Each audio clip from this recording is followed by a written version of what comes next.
Hey, everybody, it's Thursday night. It's not Halloween, so we don't have the doorbell going off. We don't have the dogs going crazy. We don't have people out trick or treating.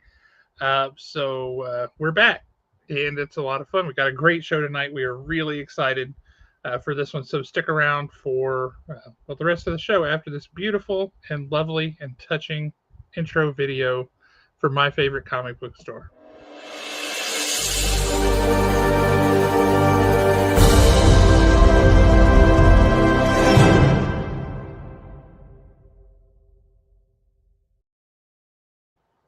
Yeah, I know I'm biased. It's my favorite store. I can't help it. What can I say? Speaking of favorite things, I bring on my favorite co-host, Alan. What's up? I'm a little bit worried about tonight. We have a problem, but it's a good problem to have. Yeah, what's the problem? Our guest has written too much good stuff. I don't know where to start. That is a true statement, and I've got a couple of questions I want answers to, and he probably can't answer them because he's bound by a secret blood oath or something. I don't know. Here's my thing about who we're going to talk to tonight. I know I'm going to forget something, and at about 1 o'clock in the morning, I'm going to wake up as mad as I can possibly be because that's when it's going to hit me. Yep. But let's stop talking to us because we talk to us all the time. Let's bring him on. We do. Guys, we want to introduce our guest for the evening, the one, the only, Mr. David Pepose. Hi. How are you, sir? Great. Oh, wait, he gets applause? I guess that's fair. He's done something that warrants it. Well, I tell you what, you give me the Gravedigger of S.H.I.E.L.D., and I'll give you applause. Okay, how about that? That's very kind of you. Thank you so much. Thank you for the lovely introduction. And yeah, fellows, thanks so much for having me. I'm excited to chat with you tonight. Dude, we are so excited to have you on. We have a lot is a relative term. We have a fair number of comic creators come on. We're always happy when we're able to get folks come on because we love reading comics, like talking about comics. And there's nothing like talking to the people who create comics. Sure. Which is fantastic. And we also want all of those people who create all this work that we love to be able to keep doing that. So we want to support them, and we want people to buy their books and all this stuff. But for me, and I've owned this store for now 23 and a half years, you were one of those names that just kind of came out of nowhere. And I'm like, okay, I don't know this guy, but this book looks interesting. Holy crap, that's good. And then I read another, that book was really good. Who wrote that? Oh my God, it's the same guy. And so just this keeps happening, and that's clearly not an accident. It's not a fluke. You keep writing really good stuff. So how did you go from little guy who's walking down the street playing with his friends, his mom flashes the lights, he's got to come back inside, to now you're writing comics? What was this? How did you get from A to B? Yeah. Boy, my career trajectory was really a zigzag. It was not a linear path whatsoever. I feel like I tried every stable job, and then I never wanted to work with horses. It took me a long time to get here. I love comics. I've been a comics fan my whole life. I'm actually a third generation comics reader. My grandfather was a fan. Really? My mother grew up reading them. I had to sneak comics into the house when I was a kid because my dad thought they were terrible. There was certainly a period during high school where my mother was telling me that I was reading too many comics, and but for the most part, she was very supportive. I could be doing drugs, Mom. yeah. I think I've said that at least once or twice. But yeah, I think I was in college when I kind of had the light bulb idea.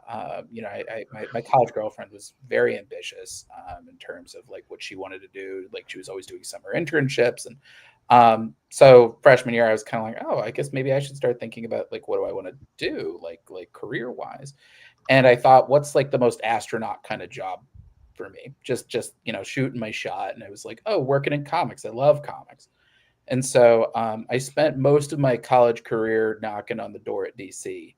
I wound up working as an editorial intern the summer of 2008. You might know it from the global recession that happened during that summer. I don't associate the recession with you at all, so it's all good. Yeah, I'm not the reverse rabbit's foot here, but there weren't any jobs in comics, and so I fell back on something else I studied in college, which was journalism. So I worked as a newspaper reporter, Pittsfield, Massachusetts, Berkshire Eagle, and I moonlit at Newsarama. I was lucky enough Oh, very nice. Yeah. to meet Janelle Aslan, who was the new Batman assistant editor, and she hooked me up with her mentor or her boss, Troy Brownfield, who became my mentor for many years. And so for a long time, I was just kind of trying to figure out what did I want to do with my career and my life, and comics still kind of was the through line. And so I thought for a long time I wanted to be an editor, and then I took a class on comics editing actually through Comics Experience, and Okay, so I've looked at that. I've looked at comics experience and these yeah. things. Did you find that valuable? Yes, hugely valuable. I took a bunch Okay. of classes at Comics Experience, and I highly recommend them to anybody who can afford the classes. I did intro to comics writing with a then unknown writer named Dan Slott. Oh yeah. That guy. Yeah, that guy. He had just he announced working on Mighty Avengers in the middle of our class.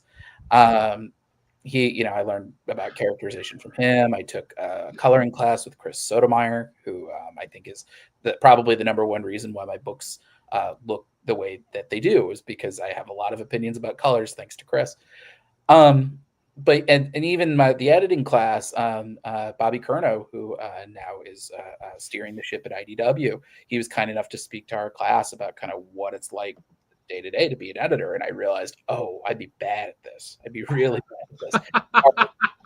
Everything that an editor does is like the hardest parts of like a creator-owned project for me. And having that be your full-time job, I told him, you deserve a Purple Heart.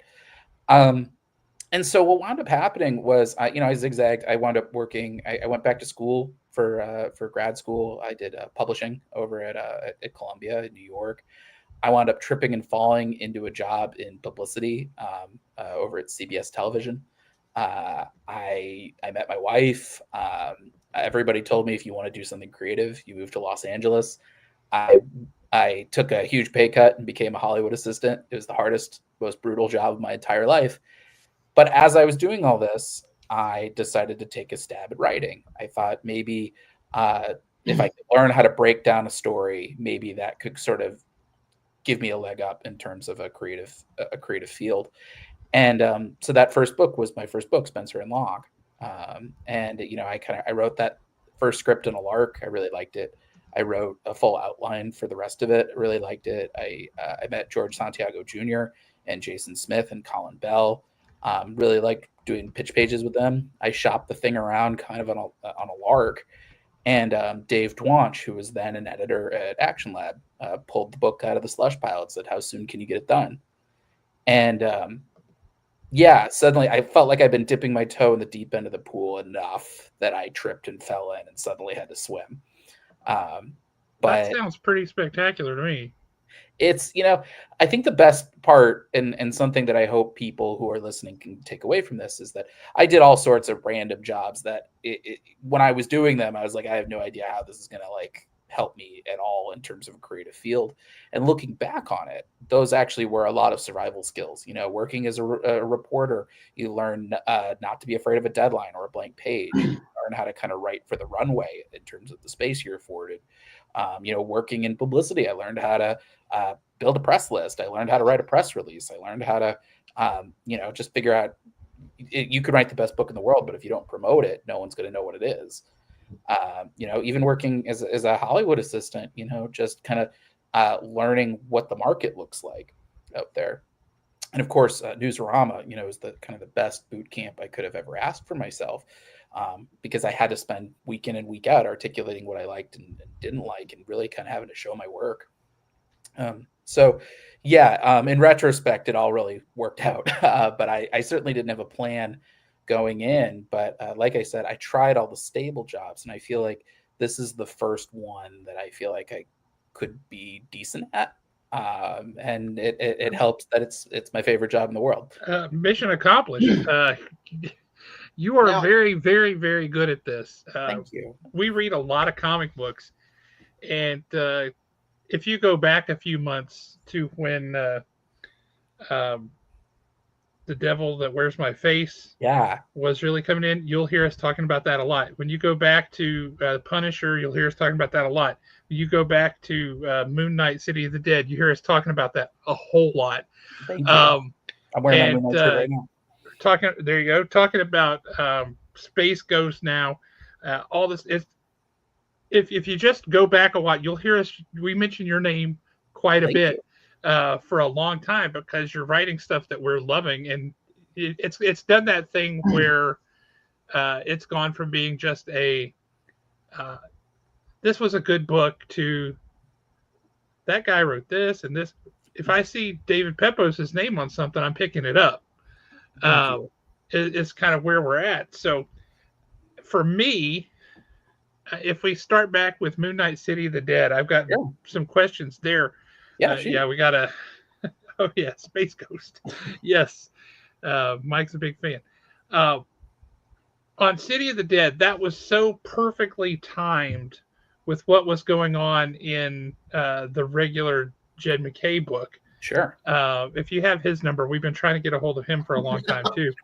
I don't. I'm sure if I got it, Jed would be like, block. No. But Jed is a lovely and a super talented writer. He is. He's fantastic. But what I really loved was the timing was great. The way that City of the Dead came out was brilliant. And what I was really hoping for, and I thought this made such a perfect opening for it, was, okay, Mark Spector is dead in the regular universe, right? And the timing of City of the Dead synced up beautifully with that. So, okay, Mark Spector is dead. That doesn't mean we can't have an ongoing Mark Spector series set in the City of the Dead. And then we have the rest of this going on. And I wanted that so bad. That would have been dope. I mean, the way that all came together, it's funny. A lot of that is sort of sometimes the universe kind of like has its own synchronicity to it. I'm a huge Moon Knight fan. Ever since my first book, Spencer and Locke, came out, the thing that one of my favorite responses to that book was somebody saying that guy should write Moon Knight. Nice. And I've really enjoyed Moon Knight over the years. I remember getting introduced to him in the Round Robin storyline in Amazing Spider-Man, which was kind of like him teaming up with like Night Thrasher and Moon Knight. And Nova, and Punisher was there too, if I recall. Yeah, and Punisher. Yeah. So I've been lucky enough to write 3 out of those 5 guys. And of course the Warren Ellis and Declan Shalvey run, which I think is hugely influential in my work. And what Greg Hurwitz did, reading all the way up through Shadowland, which wound up being a big inspiration point for that series.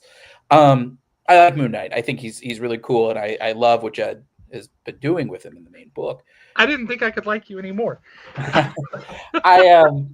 The thing what wound up happening was Moon Knight almost showed up not once but twice in Savage Avengers. As we were putting that team together, the big thing that I had to figure out was just making sure that my eyes weren't bigger than my stomach. How many characters could you fit in a 20-page per month series while doing all of them some degree of justice?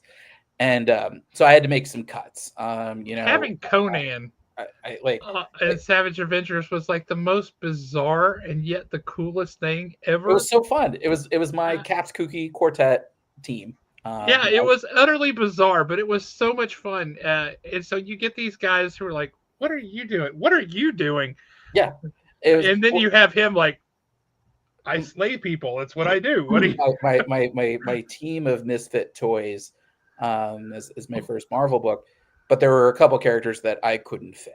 I couldn't fit in. I had pitched Rachel Cole Alves as a Punisher. I couldn't fit her in there. I had pitched Moon Knight. And I was like, I have to make some cuts. It came down between Moon Knight and Black Knight. The Eternals movie was just coming out that Dane was in, and my editor Tom Brevoort rightly was kind of like, this is going to be the most Q rating that Dane has ever had. Like we should do something with him. So I couldn't use Moon Knight there. And then for arc 2, where we went to the far future in the year 2099, I had pitched, okay, let's have like a whole team of superheroes join up, and we can have like a post-apocalyptic Moon Knight like leading the team. And then I realized that I already have like an 8-man cast, and I can't fit it in like a whole other superhero team and do any of them justice. So that had to get cut. And so I told Tom, I said, listen, that's twice now that I've failed to include Moon Knight. If there's ever an opportunity to play in that sandbox, though, I hope you'll let me know. And I got lucky in that they were doing Moon Knight, Black, White, and Blood. And so I was able to do a story in that with Leonardo Romero, who's such an incredibly talented artist, called A Hard Day's Night. And I pitched it as The Hangover starring Moon Knight. Is that, you know, 4 personalities walk into a diner and they have to figure out which personality racked up which injury that night. And it's one of my favorite. It's one of those kooky, humorous stories when Moon Knight is such a dark character so many times. Yeah, and I thought that was great. It's it's a nice little way to kind of add like a little spin to what we usually see for Moon Knight. And that story was well enough received that Tom came back to me and said, okay, like, if you had 5 issues to do something else with Moon Knight, what would you do? And so, yeah, for me, it came about that I love, Memento is one of my favorite movies. I love Inception. I like the idea of your perceptions changing your reality. And that became like a really one of the central themes of Spencer and Locke, my first book. And so I thought I wanted to do something like that. I wanted to kind of figure out what was my version of Inception. And whatever it was at the end of, I think it was the end of issue 2, maybe. Yeah. Was where you kind of left things just like, oh, just like Damascus. Yeah, I forgot how Damascus ended or whatever that was. Yeah. Where you leave us thinking, well, Dad, I'm so mad at her right now. And then figuring out like, oh, this is what Damascus is. Yeah, that was fantastic. Yeah, and just so you know, we sat here for a month yelling and screaming at each other about what happened in Damascus. Yeah, we did. That book just, it was a lot of things that came together. I mean, like I love comics continuity as like history. And I thought the thing that was so fun is that, like, Moon Knight, my favorite Moon Knight villain is Midnight. Because again, the Round Robin saga, he was the villain. Yep. And so when I learned that I think it was Greg Hurwitz killed him, I was like, bad. I was like, when am I going to get a chance to write Midnight? Like, he's my guy. And same thing with Randall Spector, who I think Greg also killed. He's got a real hate on for Moon Knight. For Moon Knight villains. People, and I was thinking, as I thought about it and I looked through like the Marvel Wiki, I was like, there's a surprising number of villains that Mark Spector has killed. Why don't we make them a new Legion of the Unliving? And that really turned into that story. And I think, I just come off of watching the Moon Knight Disney Plus show. I thought Layla was the best part of the show. I thought she was a really fun addition to the mythology. And so I was like, could we introduce her in the book, like into the Marvel universe?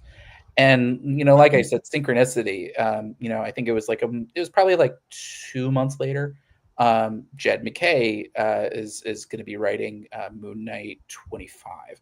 And it kind of come on from up high that we want this to be, I think it was 70 pages. It was long. And so Jed was like, okay, I got to come up with more stories for this. What if we introduce Layla to the Marvel universe? And so our editor, Tom Brevoort, was like, actually, we're doing a whole mini series about this. So why don't we use this opportunity to kind of tee that up? And so Jed got to write Layla's death. And then we got to pick up those threads with her as like the guardian of the Egyptian underworld. So, it was really kind of cool to put all that together.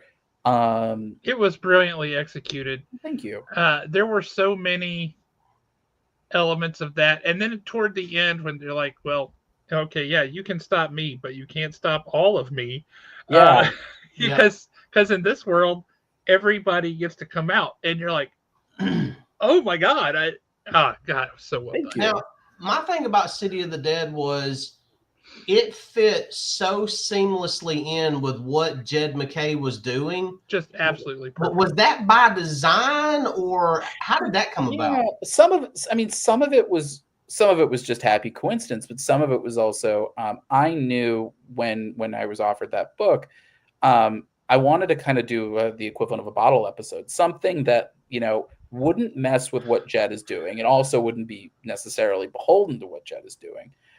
Something that can kind of be its own standalone evergreen story. And in particular, I had thought, this was a prime time to do it because there's so many people who had just watched that Disney Plus show who say, I want to know what's up with Moon Knight. And so being able to tell like a story that draws different elements from that show, but also says, here's a bunch of stuff in the comics history that you can deal with. So yeah, I mean, I think it was certainly a coincidence as far as like I had no idea that like Moon Knight was going to die when I put this story together. When I was working on it, I was just as surprised as everybody else was when I saw that announcement. And I remember running into Jed MacKay at New York Comic Con later on, where he kind of told me a little bit about some of his plans. As far as Black Spectre was concerned, and I was like, oh, that sounds like really neat. And so it was kind of nice to in a certain way like tee that off a little bit, of people being like, oh, he's in the City of the Dead, and oh, he's got like he's counting down to his life ending. So yeah, and I think I got to give Tom Brevoort a lot of credit in that, like, he was able to take sort of this raw material that I had said, okay, let's do City of the Dead, and then Jed kind of coming in a couple months later being like, hey, here's some stuff I want to do. And he's the senior most editor in the whole industry, and I love working with him because he's able to kind of like think on his feet and put these disparate threads together. So yeah, you can give a lot of credit to Tom Brevoort on that one, and but also we need to bring Tom back on the show. We had him on in 2000. 2000. We kind of went to 2020. Sorry. Oh, 2020. Okay. Yeah, no, we didn't exist back then. But I was like, wow, that's no. In 2020, we had Tom Brevoort on. COVID had hit our local cons. All the cons were canceled. Everything was being cut, and we just tried to do like an online con. Yeah. And I had reached out to Marvel to say, hey, for whatever reason, nobody is interested in Empire, this big story you guys are trying to tell, and nobody is interested. I mean, this is a Marvel tentpole summer event, and no one cares. Can you get somebody to come on and talk to me so we can get people interested in this book? Sure. And the last person I expected them to give me was Tom Brevoort. And he's great. I was like, he's a wealth of information. You're going to bring Tom Brevoort on? Okay. And he and I talked here online for like 2.5 hours. And before and after the show, we talked for another hour. Yeah. He's just a guy you would hang out with at the store on a Wednesday and like talk down in the guts of comics, Mm-hmm. And he's great. That was phenomenal. I can't say enough good things about working with Tom Brevoort. I mean, he's really been like sort of my biggest advocate at Marvel. I've worked on the majority of my work at Marvel with Tom, and I can't say enough good things about him. Just a really smart guy with a lot of integrity, and working on City of the Dead with him, it was a real treat. So I gotta say though, I was so hoping when City of the Dead was about halfway through, I guess, when you started to see the solicits, okay, Moon Knight's gonna die. And I really thought, okay, this is the smartest play Marvel could do. They want to introduce somebody new to take over the mantle of Moon Knight. And they've had Moon Knights throughout history, so it makes sense that Mark Spector's not the last one, right? So, okay, you can do that. But you still get to tell Mark Spector Moon Knight stories that are just set in the City of the Dead. And this is freaking brilliant because you can do this as long as you want. And then when you want to resurrect him, you've got a built-in mechanism to do it. You can just say time acts differently in the City of the Dead. Sure. So you got this kid that's on a ticking clock. That can take however long it needs to take because time's different here. But I wanted a story to keep going over there while Jed was doing this stuff over here, so I could have double the fun. Listen, I love all things Moon Knight, and I the only thing I'll say is City of the Dead was actually the second concept I had come up with. And the first concept that I had wouldn't have fit in 5 issues. But does that mean that we get a second concept, maybe? you gotta tell Marvel. But the thing is I say that with the caveat that I never want to step on anything Jed's doing. Jed is doing, I think, some of the finest work of his career on Moon Knight. I would not want to interfere with that one iota. Oh no. But I'm just thinking of having my cake and ice cream. I have my my sort of long Halloween story for Moon Knight. So I love it. Maybe someday, write your congressman at Marvel. I would love to do it, and if they ever want me to do it, I will happily do it. Well, now sticking with Marvel, as a writer, what was it like for you when they say, "Okay, we want you to write us a Punisher book, but the only thing that you can have is the name Punisher. It cannot be Frank Castle." Yeah. So, it's funny. So the way that Punisher book came into being, I started that, it was February of 23. And so what happened was, when I started at Marvel on Savage Avengers, I had asked about Frank Castle and was told, that's how I found out about Jason Aaron's run, was like, oh, Frank is in Frank's book and he can't be anywhere else. Like he is on his own journey right now, which I found out later was with the Hand.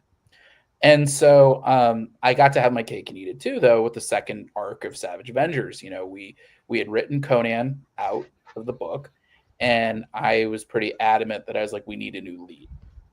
We need like a new focal character for people to get excited about. And that sort of shaped that second arc. We knew we were going to go into the far future, but once we lost Conan, we're like, it's got to be more specific. Let's go to 2099. We can have Jake Gallows, the Punisher, 2099, and that way we can, really speak to the promise of Jerry Duggan's original roster for Savage Avengers. If we could have brought back Tom Mandrake to do the art.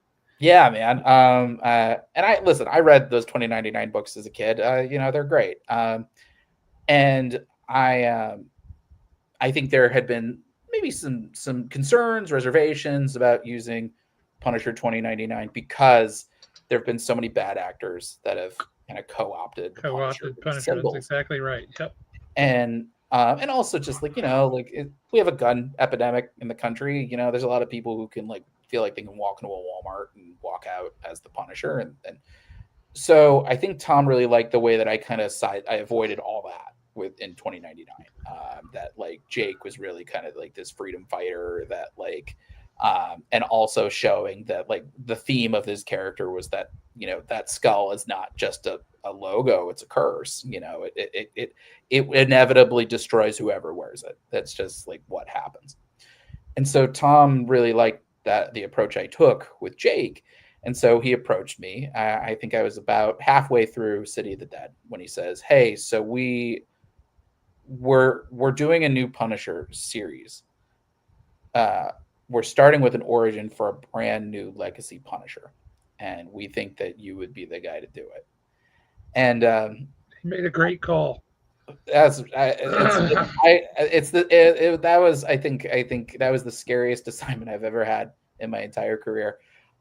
Because I have to say I went into that one kind of skeptical because I'm like, sure, what are we doing? Who is this? What's happening? And then I read it and I was like, dadgummit. I was so mad. And we talked about it on here. We were both like, this shouldn't work because Punisher is Frank Castle. And it's also, this guy doesn't even want to be the Punisher. He's not the Punisher. He's just like, you keep calling me this. And this is an unfortunate body armor situation that kind of looks like the Punisher, like the skull, but it was so well executed. I liked what you did with Jigsaw too. I thought that was really great. That was a smart idea. There was some brain cells burned on that one. It was really well done. I burned a lot of brain cells on that book. See, to me, it was the character development of the Punisher. Yes, because it was literally, I'm not the Punisher. I don't care what they call me.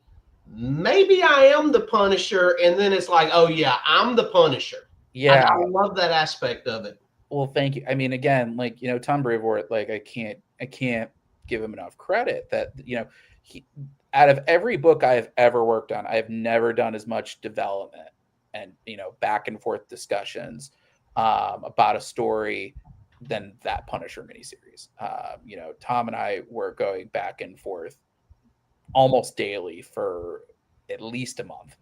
Where I was throwing out ideas, and Tom was like a ninja, where he was like, he was very helpfully pointing out, like, this doesn't really work, or like somebody else is doing this, or this is not going to fit in a 4-issue miniseries. And so we kind of came to this conclusion that it's like, coming up with a new Punisher, we're trying to figure out how, if we're going to introduce this character, we know there's all these political minefields that we need to navigate, that we need to try to sidestep. So how do we do that? In terms of the Skull being co-opted by bad actors, I felt very strongly that we still needed some sort of logo, because just as a visual signifier. And so Dave Wachter did such an amazing job with the negative skull that he came up with. Sort of this idea of like his shield ballistic gear, just in the wrong light, somebody gets a case of mistaken identity. The idea of like, how do we give him his own gear, the shield gear, that way we're not co-opting any real world military or police groups, because the Punisher is a symbol of extrajudicial vigilantism. I don't think we want the real world groups to be saying, oh, that's my guy. Also kind of putting him a little bit on a higher shelf, that, he's got to have this specific shield training that you can't get in the real world. And he's going to have this shield arsenal that you can't get at a Walmart. These were all things that we were trying to kind of navigate into one character. And so Tom and I, we went back and forth a lot, but the core element that we came up to was calling yourself the Punisher, whether it's in the real world or the 616. That's a choice. That says something, that's that, and so that became kind of the core theme of the origin, which, like, I likened it a lot to John Wick. Tom mentioned Batman Beyond. Yeah, I can see both of those. Yeah. And so we kind of synthesized that together of this, everybody, they start calling him the Punisher, and everybody kind of, he says at first, oh, it doesn't matter. Like, this is just my mission.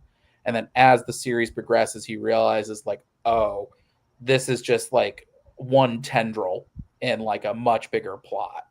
And there's no way to really like avenge your family without pulling out every single root, and the roots go on forever. And so the idea by the end, everyone's calling me the Punisher, and I said they were wrong, but I'm starting to think they're right. That felt like a cool way to introduce Joe to the Marvel universe. And so, yeah, it was a really, it was a fun, scrappy book. Dave Wachter and Dan Brown, our colorist, I can't say enough great things about working with them. They're a pair of the two of the best artists I've ever worked with.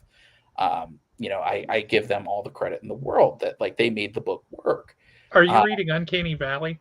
Yeah, it's great. Tony Fleek's book. Dave Wachter is doing some incredible work on that with all those different styles of animation and everything. Just and his colors. I never knew he could do his own coloring, and it's fantastic. But Dave, he's a real sweetheart and so talented. I mean, I tend to be very hands-on with the artists I work with, sometimes to my detriment. And Dave, it was like rubber stamp after rubber stamp. I was just like, yeah, there's nothing. No, I got nothing to complain about, man. Like, this is all excellent. So yeah, he that book was a real labor of love, and we definitely had to kind of fight uphill for that one. I mean, like you said, there's a degree of skepticism that comes, I think, with any legacy character, but I think specifically for the Punisher. And I think my career path has kind of, I think, is maybe a counter argument, that like, because I can't tell you how many people I heard say there's no such thing as a legacy Punisher. And I was like, yeah, but what about Rachel Cole Alvis? And what about Outlaw? And what about Jake Gallows? I mean, that's a legacy that spans 75 years into the future. Yeah. And so the idea of kind of adding in one more element to that tapestry, that felt totally reasonable to me. In the same way that like Danny Ketch or Robbie Reyes, have been added to the Ghost Rider mythology. And I think Robbie Reyes was a really also a huge influence on how that book came together, because I was thinking a lot to myself of how do we make this a Punisher book? Because ultimately we still want this to feel like a Punisher book. Otherwise, like, why use the name? But how do we make him stand apart? Like, give him his own unique niche.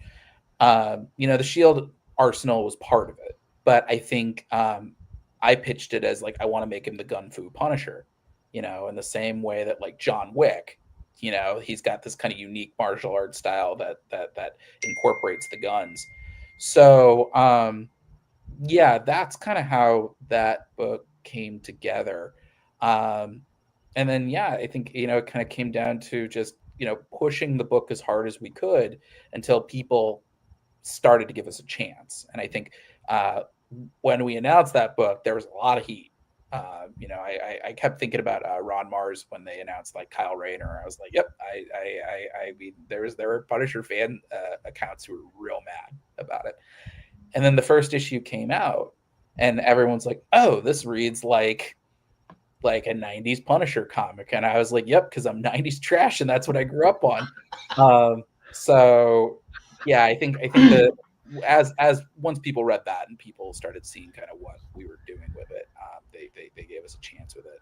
Now, well, and the character is continued. I mean, he's popping up in other places. He just popped up in Erica Schultz's book, the Daredevil. What's that limited series called? Yeah, Woman Without Fear. Woman Without Fear. Yeah, just popped up there, and I just read that, and I was not expecting him to pop up there. So when I turned the page and there he is, I'm like, oh. But my thing was, I'm like, oh, that's the Punisher. The first thing that popped in my mind was, hell yeah, Gravedigger's here. Mm-hmm. So, the number of times that I hear the phrase Gravedigger of S.H.I.E.L.D. Is if you had a nickel for every time, you could at least buy a cup of coffee at Starbucks. I will take that. For you and all your closest friends. I say it a lot. He says it a lot. Thank you. I'm so glad. I that kind of put it there. Like some of it was again the John Wick of it all. Like giving him his own kind of like spooky nickname. But also, that also tells you that you've got a whole backstory to delve into there. Yeah. Of things. How did he earn that name? And there's a lot of things you can go back and tell. So that's that kind of titillating concept where you're like, I need to know more about that. And see, as a reader, when you hear that they've got a nickname like that, that is a hardcore nickname. And that really lets the reader's imagination just absolutely run wild. Like, how did they give him that nickname? What did he do? Was that the John Wick task that could not be done and he managed to do it? How do you get that? Yes. It's one of those things. If I ever get the chance to revisit the character, that would be a really cool thing to do. I hope you get that chance because we would love to see it. Yeah, I mean, it's one of those things. And hopefully, I'm not speaking too out of school with this, and if not, the Marvel sniper dot will come get me. Don't worry, they're not watching. It was that book. Our original plan was to do more. I think it kind of became a little bit of a casualty of the post Krakoa X-Men line because my editor Tom took over the X-Men line, and so a lot of books including Punisher had to switch offices, and of course the editors involved with those books they have their own ideas of what they want to do and their own plans, and so that's kind of diplomatically stated. It's and that's no shade to anybody. Like I think they've got some really cool stuff. I mean, Devin Lewis is the reason why Joe showed up in the Daredevil Woman Without Fear mini, and and I've heard some rumblings of some possible stuff for Joe down the line, but also that opened me up to once that wrapped and it was sort of the plans had changed. That gave me the opening to do Space Ghost, so I can't complain. Okay, so you've got no complaints on that here either. Well, now that you've mentioned Space Ghost, sure. This is one thing that I definitely wanted to ask you about. I cannot remember where it was at, but I read an interview that you had done. Mhm. And in the interview, you said that one thing that, and this is what sold me on your plans for Space Ghost. You said in the interview that you wanted to do something that we had never had with Space Ghost, and you wanted to give him a backstory. Yeah. You wanted to actually, why is he Space Ghost? What happened? How did that whole creating his backstory and his planet and everything come about? Well, I'm going to guess you've had that somewhere in the back of your imagination for a really long time. The thing was the real core element was, I had read Joe Kelly and Ariel Olivetti's run on Space Ghost, the series that they did in 2005. I read a trade of that while I was interning at DC, and that was kind of my, that's when I realized, like, oh, he's more than just like coast to coast, because again, I grew up in the coast to coast generation. And so I read that book and I was kind of like, oh, he's an actual superhero. Like, that's neat. Like, there's some like cool stuff here. And then I just kind of filed the back of my head until Dynamite approached me and said, hey, like, we're doing a Space Ghost book, and you did Moon Knight, you did Punisher. Would you have any interest in that? And I remember talking to a few of my friends about it, and they were very excited. They were like, you should definitely do that book. That sounds like right up your alley. And so I watched all the old episodes, and I reread Joe Kelly's run, and I was kind of like, well, there's like a standalone superhero origin for the character, but I was so struck when I started watching the cartoons that like Jan and Jason Blip were like co-leads in that, and that wasn't the case in the Joe Kelly run. That wasn't the case really. Future Quest, they kind of did their own separate things. Space Ghost himself was kind of bookended in that one. And I was like, oh, that's interesting. Like, we've seen an origin for Space Ghost himself, but we've never seen, like, how does he hook up with these kids? And so I was like, oh, like, that's kind of interesting. Like a Jan and Jace year one. I'll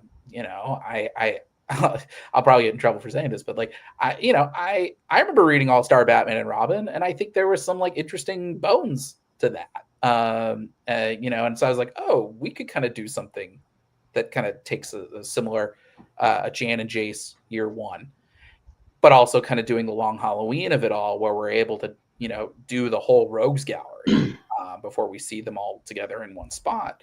And so it helped that like Dynamite was so generous with the runway with that book. They told me, they were like, we can give you 12 issues in an annual. And I was like, great, I can build to that. And so, yeah, that book has been a lot of fun. I think, some of it is just the raw material. Alex Toth is, he was the Jack Kirby of Hanna-Barbera, a genius. And I think he did so much heavy lifting with his design work that like you get a sense of who Zorak is without learning his backstory, just because he's a homicidal praying mantis. Yep. You see Metalis and you're like, oh, that dude, like that's a big hulking metal dude. Like, that's dope. And so, that being able to take those raw materials and then kind of remix them for the year 2024, like the movie, J.J. Abrams' first Star Trek movie did that. And that made me understand like why James Kirk is so cool. And so I was like, let's do that for Space Ghost. There's a whole generation of people who only know him as Coast to Coast, or don't even know that. And they're just like, who is this guy? Let's make him cool for 2024. The Star Trek analogy is a really interesting one. Yeah. Because that makes total sense to me. Yeah. You take this thing that it was a great concept and it was executed as well as it could be executed at the time with what they had and the sensibilities of the time, but also what technology was available. Yeah. And you take that now and you remake it now. If you remade it the exact same thing, it would just be pure camp. Right. But if you remake it and adapt it forward, these 50 years, now you've got a different animal, and you keep the spirit of the original, but you up that cool factor to make it relevant and punchy again, so that people are like, okay, that's pretty cool. The cover art you've had for that has been very helpful, I will say, because that's been pretty hard hitting, and that's been getting people's attention on the shelf. Right, we've got all the books up here, and people are like, wait a minute, tell me more about that. Yeah. It's been really great. I mean, working with Jonathan Lau on that book, I've been a fan of Jonathan's for 15 years now, since he worked on Green Hornet with Kevin Smith. That was one of the first Dynamite books I ever read. And I was like, oh, this guy's like so kinetic and he's got such an interesting style. It's unique. You don't really see that style anywhere else. Do you find yourself writing differently to take advantage of that? I find myself writing faster. Jonathan draws like a Terminator.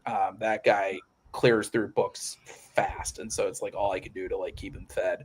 But yeah, I definitely, I had written, I want to say I had written 2 issues before he started. But now it's like, okay, like I can kind of imagine a little bit how Jonathan might approach something. But also Jonathan surprises me all the time. And it's great because like he's one of those artists that I'm just like, oh, he knows exactly what he's doing. He's a pro. He's been doing this for a long time. He'll often kind of call an audible and I'll be like, oh yeah, you know what? That works a lot better. I can say, for example, issue 2, where we have Space Ghost like rocketing into the stratosphere to punch out an asteroid. That was a very different layout approach than I had imagined, but Jonathan did it in such a beautiful way that I was like, oh yeah, this is probably like the coolest 3 pages that I've ever been involved in. Like I think those might be the most beautiful pages that I've worked on. So yeah, he's sensational. And Andrew Dahlhaus, our colorist, they'd worked together before, and I had worked with Andrew on a 5-page Miles Morales short earlier that year. Andrew's sensational. He's really good at his job. And Taylor Esposito, our letterer, who I actually owe my whole career to. He introduced me to my very first colorist, Jason Smith. I know that you're the writer and everything, but I have to disagree with you on your own product for just a second. Please. Issue 6, from beginning to end,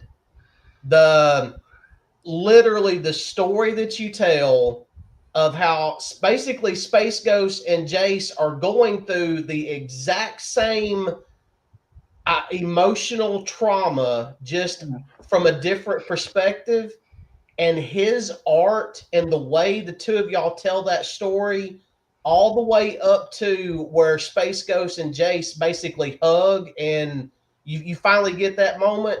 Issue 6 is pure perfection. Thank you. So I have got to disagree with you. It's not issue 2, it's issue 6. Issue 6 is my favorite of the run. Issue 6 was a gut punch there toward the end of it. It really was. I love that we issue. have learned is he is quite capable of a gut punch, and yes. he's gonna get you one, and when you double over, then he's gonna hit you with an uppercut. It's very kind of you to say. I believe that was one of those issues where I was reading it and I get to like right there toward the end of it, close the comic, set it down, pick up the remote control, start flipping channels, and I'm like, damn it, David. I made my wife cry a couple times with that one. I'm very lucky that she reads all my scripts before I send them to my editors. And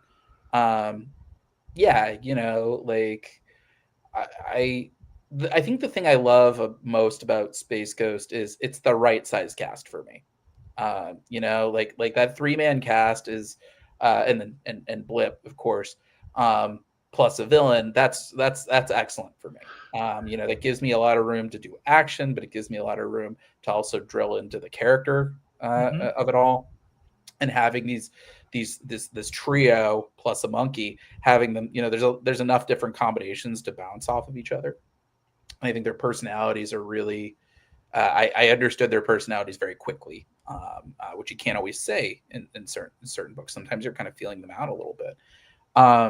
So yeah, Space Ghost 6, I wasn't sure if people would accept that book. I think, especially I think in this day and age, and it's so weird because we're the genre that really introduced the idea of the teenage sidekick. But I do think that is starting to go the way of the thought bubble. That like, unless it is a young team, and even that I think is a harder sell than it used to be. I think, people will say, oh, like a mouthy teen sidekick, like, it's very easy to step over that line from precocious to annoying. Hello, so- Jason Todd. Well, Yeah, well, in the real world, I have a 13-year-old, and everything you just said was gospel truth. Don't you listen to him? She's pretty awesome. I like being able to write, these kids. I mean, I think it's autobiographical for me. My three younger siblings are triplets, and there's like a 9-year age gap between us. They were born 10 days shy of my 9th birthday. Wow. And they just screwed your 9th birthday all up, didn't they? Yeah, I felt like pretty much all of them after that. You got triplets, you're hosed. But I think that became, the core theme of Space Ghost, is that he was on his own, doing his own thing, kind of marinating in his own tragedy, really shoving his own humanity down in favor of this masked ghost persona. And then he takes in these two kids and a monkey, and suddenly, your life changes. Your routine changes. The way you see yourself changes. You can't have that stoic pose all the time, because you've got these bright, optimistic, very filled with personality kids who they're on all the time. And that's been, I think, one of the great joys of this book is seeing that relationship kind of evolve on an issue-to-issue basis. And most of the time it's moving in the right direction, but you see, with issue 6, sometimes it's a step back. And how do you kind of regain that ground? So yeah, 6, I was really curious, would the fans accept it? Well, I more than accepted it. I did. I literally, and I know it sounds funny because we've pretty much been singing your praises all night long. But if you go back and watch past episodes that Josh and I have done, we've been singing your praises for months. Right. And Space Ghost, literally issue 6 to me it was pure perfection. I mean, between the story that, like I said, the story that you told and his art and the way that they were both going through the trauma, but there's also that Gen X part of me that was going, dude, it was literally a maniacal religious cult leader. Get over it. It's okay. You're fine. Move on. But you still understand what they were going through and everything. And by the end of it, when you get that hug, it's like, finally, okay, we're here. This is what we've been building toward. It was beautifully done. I think some of that, and I really appreciate you saying that, by the way. Thank you. I think a lot of that comes down to, and I've sung his praises a lot on this podcast, but I think you can't look at my career without seeing the impact that Tom Brevoort has had on it. And there are a couple of insights that I have picked up from him. The first one is the thing that makes a hero is not punching out the bad guy; it's saving innocent lives. And so always making sure that there's that's the stakes, is that innocent people can get hurt. But I think the flip side of that we don't talk about as often, especially in a world where we've got the anti-heroes like Wolverine or Punisher or even Moon Knight, who they kill somebody and they don't really feel bad about it. But I do think that the best of the heroes, death means something, whether it's an innocent life or it's a bad guy. That I think that's what superheroes at their best are all about, is they are trying to find an alternative to death. They are the ones that step in the middle to try to save everybody, even if they don't necessarily deserve it. And so I think the idea of Jace, the youngest and most immature member of the team, even counting Blip, the fact that he understands just primally, instinctively, that oh man, I think I just killed somebody, and that takes a toll, even if he's doing it for the right reasons, even if there was no other choice, that weighs on you.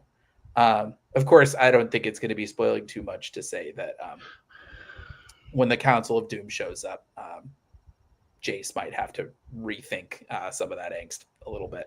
Now, I do need one spoiler, and you can just tell me yes or no, and I may not like it, but I will accept it.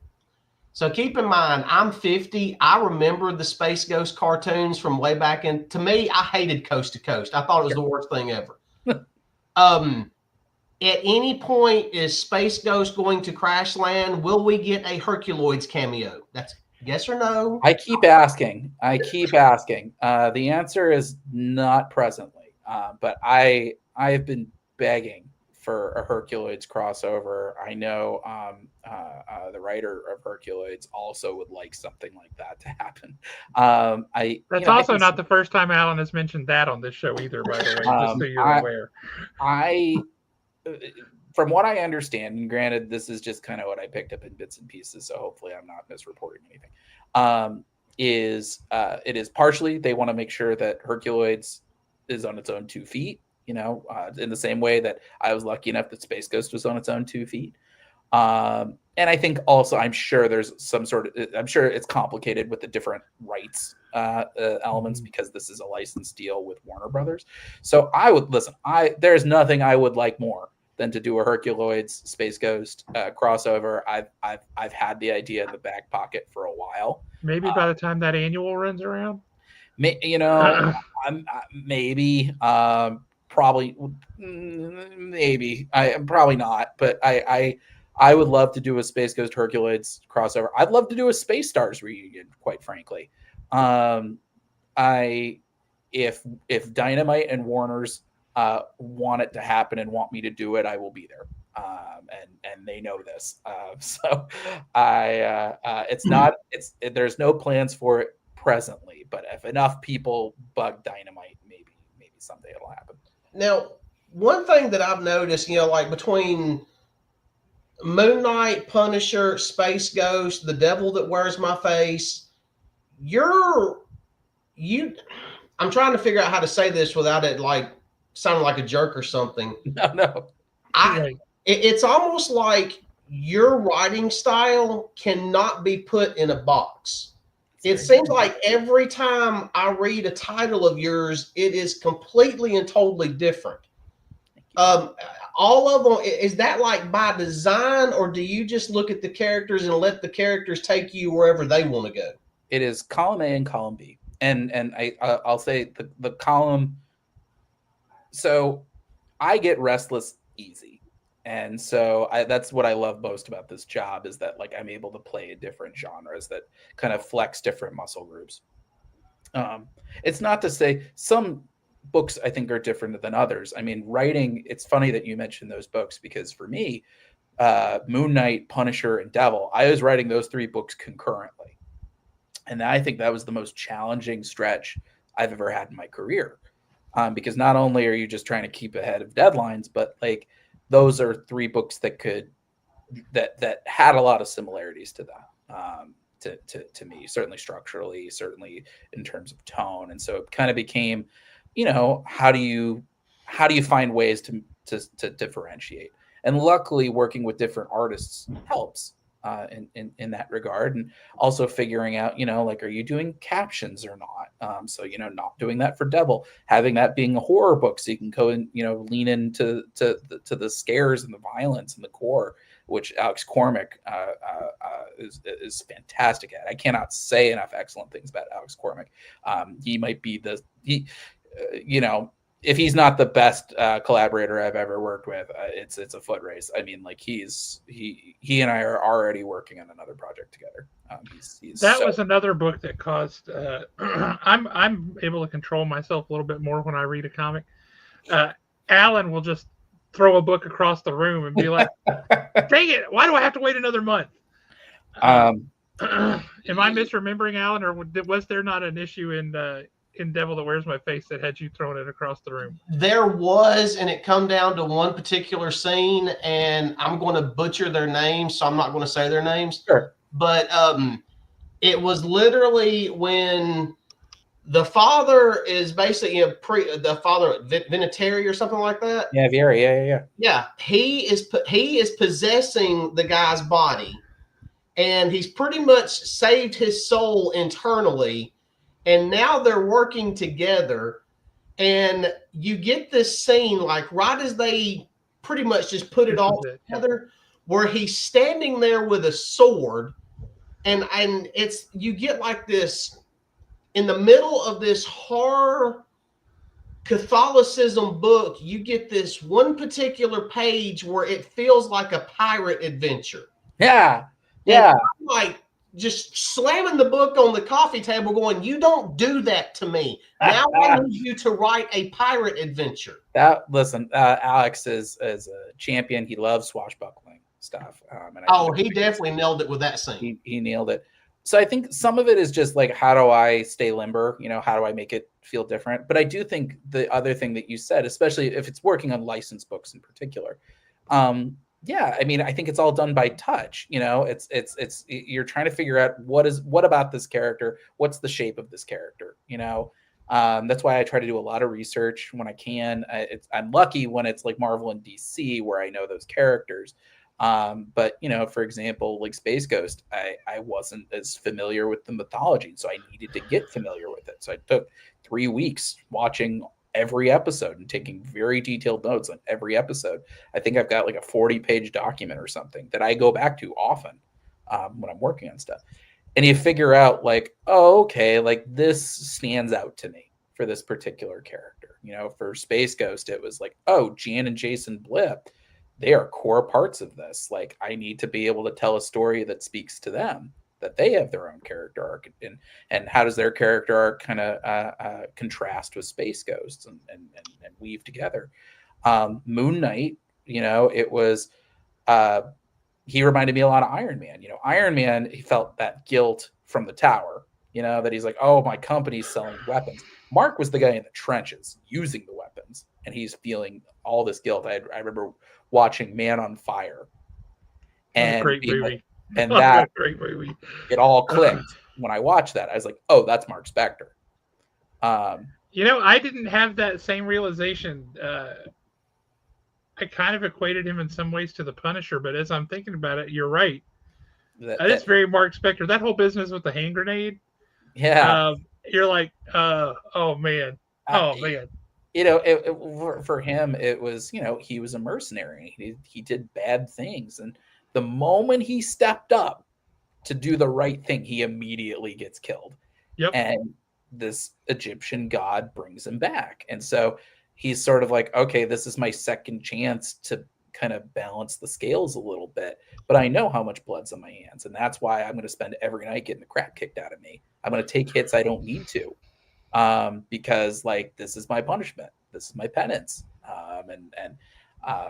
Maybe one day I'll go out, I'll go out fighting for a good cause. I don't remember which, you kind of just triggered a memory, and I don't remember which Moon Knight run it was in, but somebody was giving Moon Knight a hard time about his costume, right? Mm-hmm. And they're like, dude, you're out at night. You're wearing all white. Everybody can see you coming. That's the dumbest thing in the world. Why don't you change that? And his response was, a priest does not change his vestments. Oh, and I was like, that's a great line. Yeah, I'm trying to remember. It feels like a Jed line. I think it was before Jed. It was before. I know exactly. I do remember your line. I mean, it's yeah, I mean, it's like the stuff that sticks out for Punisher, for me, like it's the skull, and what does the skull mean? That's the core visual signifier for the character. So for Jake Gallows, it's like, oh, the skull's a curse, it will consume you. It'll consume you both physically, you will die. This is not going to be a war you win, but also just like mentally and emotionally. And like this becomes all who you are. And I think for Joe, like it's sort of like, this is somebody kind of coming into the curse on their own, like we're watching it happen in real time. But see, for me, Joe is a little bit different because of that one scene where he's somewhere between hallucinating and actually talking to his dead wife. Yep. And I could have misread it. I mean, it just could have come across differently to me, but it was almost like his dead wife gave him the mission. Yep. and he accepted it on her behalf. Yep. And that's why it just works perfectly for Joe. Yeah, I mean, it's. I always said, the big difference between Joe and Frank, in my eyes, is that by the time you meet Frank Castle in Amazing 129, I think it was his debut. Yep. That he's made the decision to be the Punisher. He's clearly been in this for a while. Like he is marinated in his pain, and has already made this decision to become the Punisher. Whereas Joe, we're sort of watching it unfold in real time. Like it is shortly after the murders of his family. He has just decided to pick up this mission to avenge them specifically. And then we watch, how does that singular mission go wide?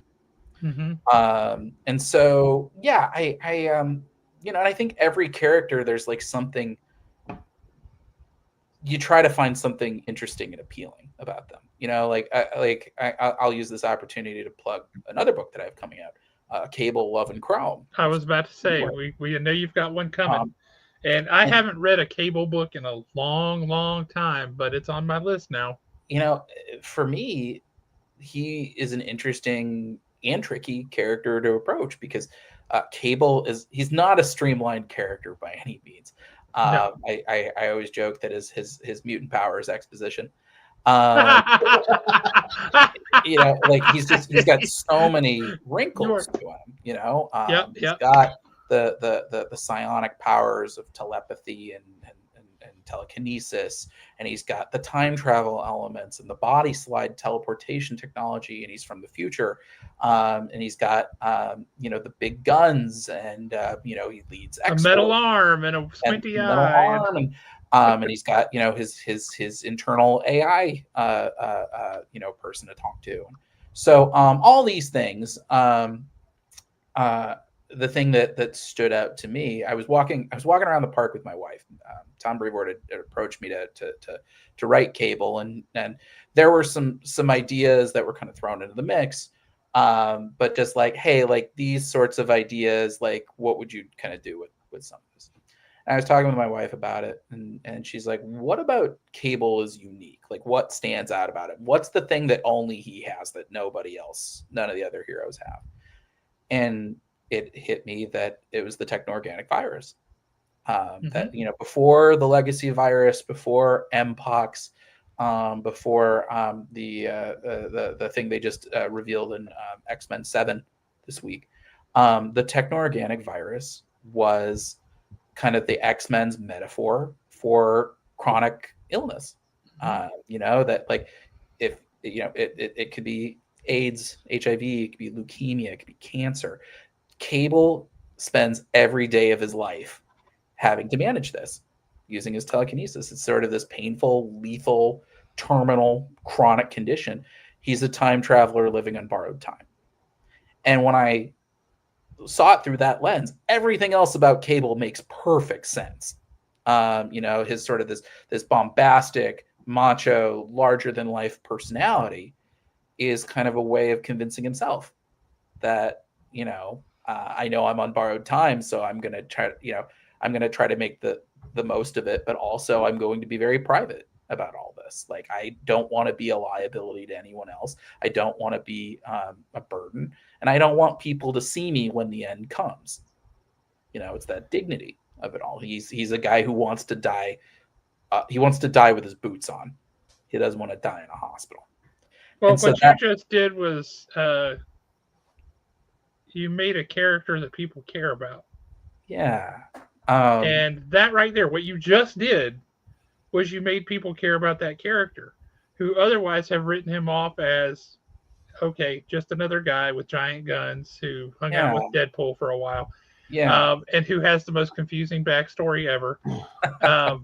Yes. And you just made a character that people can connect to and care about. And that's a gift. That's awesome. That became the story. It's how does this guy who has a very solitary struggle, what happens when it becomes a burden shared, and what happens when he meets a woman in a city who there's a techno-organic virus outbreak, and they've been sort of managing it in their own way that you'll see in issue 1. That struck me as like kind of an interesting path for that character. Tom and I have been talking about, the idea of sort of like a time travel romance, because that's different from anything Cable's ever done. And of course, we still keep the larger than life action that's a Cable book, because you can't have a Cable book without, Cable fighting like a tank or something. But like that really that felt unique to me about that character. There are other telepaths in the X-Men. There are other time travelers in the X-Men. There are other gun guys in the X-Men. But techno-organic virus, that's Cable's thing. And so, now, before, oh crap, I'm going to get the timelines probably messed up some. Just before the whole Crocea thing started, when you had Powers of X and or House of X and Powers of 10 and all that, there was a Cable series that was running, and I want to say it was probably even closing in on 15 or 20 issues, somewhere around there, maybe 25. And then it kind of got dropped off and then rebooted with what they were getting ready to do. And then we had like this 15-year-old Cable running around for a little while. Sure. So are we going to go back to kind of that version of Cable? Because I did enjoy that run. Or is this going to be something totally different and unique that we've never seen before as far as his history is concerned? Yeah, no. I mean, thankfully, like I looked at Al Ewing's Cable Reloaded one shot. As I love that one shot. I think it's super cool. And so I kind of, I use that as sort of an opportunity to kind of go back to center a little bit on that one. Because like you said, there's a lot of iterations of Cable. And I think that's the one thing with Cable stories is every time somebody tackles that character, they add in one more thing. And then it becomes like that one more thing that like you then have to navigate for other Cable stories. We're not seeing Teen Cable in this book. You were looking away, but we both at the same time were like, yeah. No, like I all I'll say is, and we talk about it a little bit in issue 2. Like I think if there's any theme of the X-Men line right now, is the way that I've read it, just as a reader, is everybody's kind of working through what happened to Krakoa in their own way. And without spoiling too much, Cable has a reason for kind of going off on his own right now. That he lost something personal to him on Krakoa. And so I think that it kind of explains why he's been sort of hopping around the time stream, kind of doing these missions, is that, sometimes you run away. And that's what kind of Cable's doing at this moment. Just one real quick here. Yeah. If you haven't picked up Space Ghost yet, you absolutely need to. Please do. What we just talked about with what David's doing with Cable, what he did with the new Punisher, the way he carried on the character with Moon Knight, what he's doing right now with Space Ghost. The common thread that's really running through all of that is character development. You've got a character that people can identify with.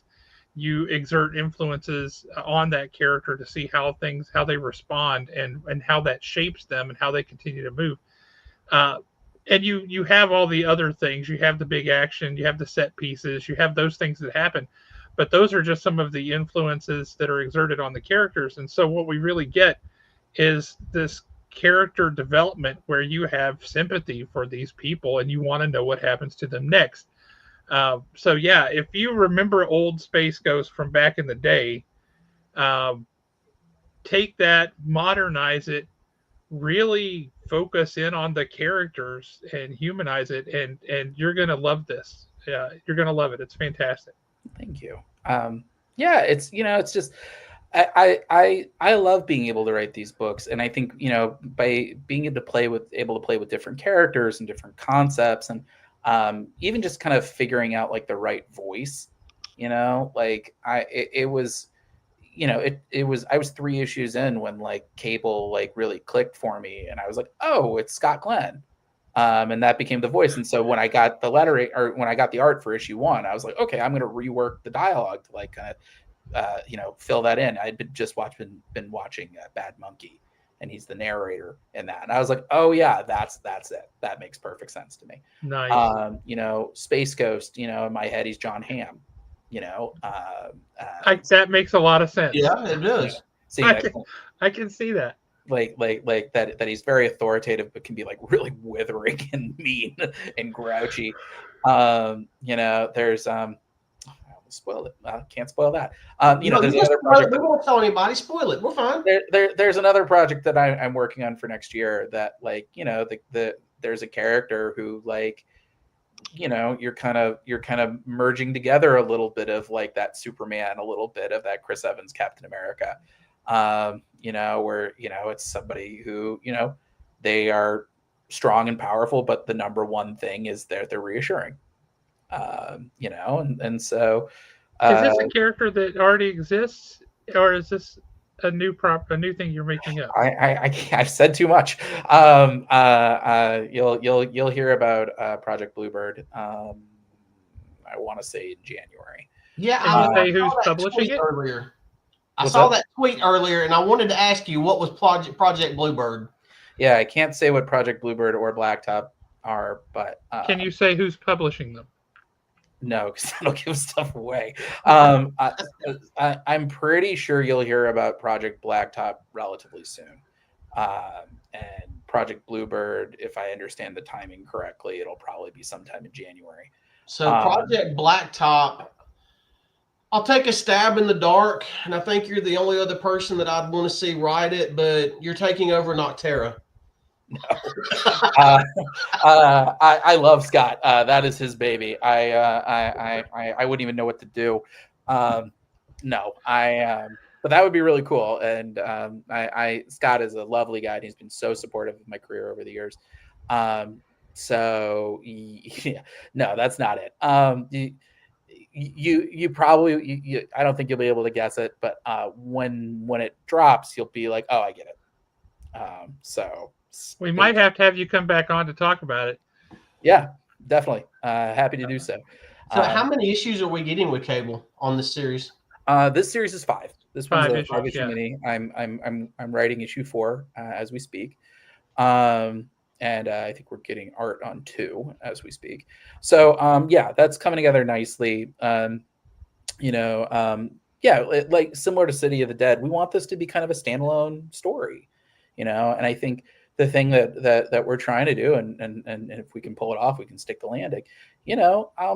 Yeah, I want people to realize that there's more to Cable than just like big guns, big action, and big attitude. Not to say that you can't tell a story without those 3 ingredients. I think that's you know, that's the appeal of Cable, but also kind of like, you know, humanizing him a little bit. And and I think that struggle with the techno-organic virus, and again, that's me speaking to my age bracket, you know, like my introduction to Cable was during Fatal Attractions, where, you know, Magneto rips him apart, and then reading The Adventures of Cyclops and Phoenix, where you see Cyclops and Jean, you know, in the far future, raising this kid who's got Cascani's son, yes, you know, who his whole struggle is, how do I live with this virus? I had pitched that book as Edge of Tomorrow meets The Fault in Our Stars with the techno-organic virus. So yeah, you know, it's very different, I think, from most your brain works. That may be a scary thing to say, but I like the way your brain works. You know, it's a different kind of book for Cable, and it's a different kind of book for me. But Mike Henderson is doing really terrific work on it. I've been a fan of his for ages, and yeah, it's nice to be even a small part of the X-Men relaunch, and so yeah, I'm very excited for that book. Is there any chance we're ever going to get to see you write Daredevil? I look at what you've got on Moon Knight. I look at what you've done on Punisher. I look at what you've done on The Devil That Wears My Face. And all of those have so many ingredients that go into a Daredevil book. And I would like punch somebody in the face to get to see you write Daredevil. That'd be really cool. You know, I had to learn about Catholicism for The Devil That Wears My Face. I'm Jewish, but my wife was raised Catholic. My in-laws are all Catholic. So I think that would be really neat. Also, my dad's an eye doctor, or he retired, but he was an eye doctor, and so I feel like this was a guy who spent his life like helping people regain their sight. So I've always had an interesting point of view for Daredevil, and also Daredevil: The Man Without Fear was like a seminal book for me. That's the because book. it was amazing. That's the book that made me realize that like real writers and real artists made this book. It wasn't like like a greeting card like made by committee. So I would love to write Daredevil. I mentioned that to Devin Lewis, the Daredevil editor. I ran into him in New York, and I said, "Hey, if there's ever an opportunity to play with that, let me know." But Saladin Ahmed is doing really terrific work on the current run, yeah, I mean the worst thing about Daredevil is it's so daunting. There's so many amazing creators who have worked on that book and done the work of their careers, and so it's intimidating. It's the kind of book that like you wish you could be ready for it, but I think that's really the secret about this industry is like you're never really ready. You just kind of get thrown in the deep end of the pool, and you just hope you can swim. God, I would love to see it. I just look at what you do with the characters and the way that you flesh out the characters, and Matt Murdock is such a complex character. Yeah. In some ways, he's such a simple character in others. Yeah. But that juxtaposition of traits that he brings to the table and the way that you bring the character to the surface, I would just love to see what aspects of Daredevil really jump out to you. Yeah. And say this is where I would focus this story. I'm really curious about how that would turn out. So, Marvel, I know you're not watching this, but in the event that you ever decided to, let this man write Daredevil, please. Whenever they want, I would gladly do it. But that is, yeah, I mean, he's I think you that's the character you bring your A game. You have to bring your A game.